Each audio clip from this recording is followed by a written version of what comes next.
improving the existing policy? Yeah.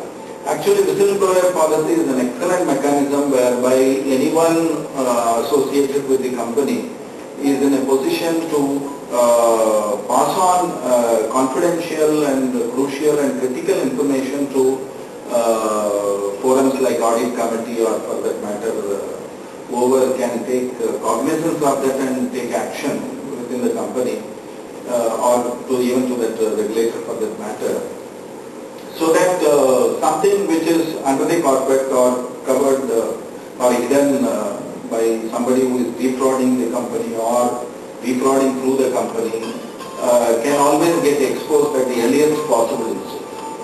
Now, a person making use of the whistleblower policy should be able to do it without any fear or favor. And therefore, protection and if possible, in appropriate cases, even recognition and reward is something that needs to be considered.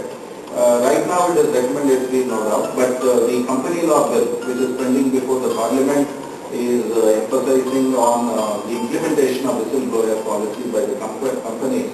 So therefore, I think days are not far off when this whistleblower policy will be implemented in a much better fashion in the days to come in India. And does the role of the audit committee need to be improved and made more stringent at present?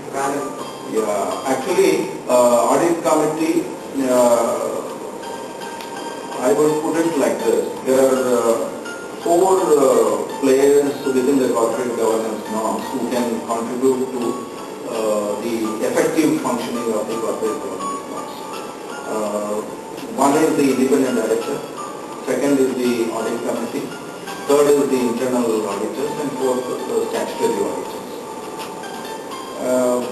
Now, independent directors have the constraints of limitation of time.